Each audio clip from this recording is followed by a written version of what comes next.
Apa yang susah sekarang Anwar nak cari kebenaran? Kalau Yusof Rata ni betul bohong, betul tipu, 5 tahun tak selesai kes. Bukan Yusof Rata yang lagi, dia yang lagi. Bukan Yusof Rata yang tukar peguam, dia tukar peguam. 5 kali tukar peguam. Baru ni tukar lagi, immunity lagi minta.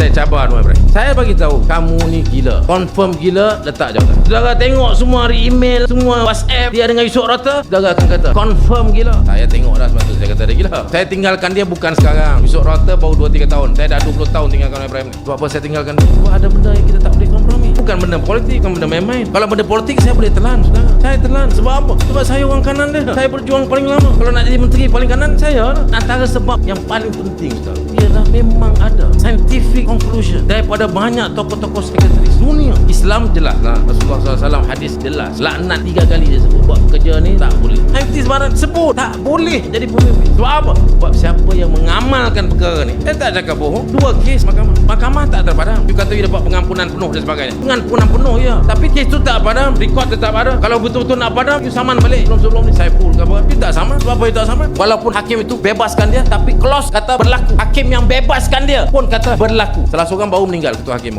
Maknanya kita tak boleh kata dia dibeli oleh Mak Zahid. Sebab dia bukan penjarakan Anwar, dia bebaskan Anwar, tapi dia sebut dalam clause itu berlaku. Saya jumpa Anwar, saya tanya dia, ni macam mana bos? Kita tak boleh defend you macam ni. We have to get this out. Oh, no, I cat kapal, maksud kapal hidup lagi. Saya berdua dengan dia. Sebab ni saya tak boleh kompromi. Jadi maknanya you jangan nak debate dengan saya. Benda ni tak ada, ini semua fitnah. Fitnah apa? Lepas tu Yusof Rata. Apa yang susah sekarang Anwar nak cari kebenaran? Kalau Yusof Rata ni betul bohong, betul tipu, 5 tahun tak selesai kes. Bukan Yusof Rata yang lagi, dia yang lagi. Bukan Yusof Rata yang tukar peguam, dia tukar peguam. 5 kali tukar peguam. Baru ni tukar lagi, immunity lagi minta. Patut bicara bulan 4, bulan 5 bicara. Malah buat pula lagi soalan baru pula pada mahkamah. Macam-macam tangguh. Sebab apa yang tangguh? Kita tak nampak lagi ke? Beban dengan kita ke? Dan ini bukan benda main-main, saudara. Conclusion daripada semua sekretaris dunia. Bila kamu melakukan perkara itu, ada kecenderungan untuk melakukan perkara itu tidak seimbang dan tidak boleh menjadi pemimpin. Kalau kamu jadi pemimpin, akan hancur dan rosak. Kalau tak cukup Malaysia rosak.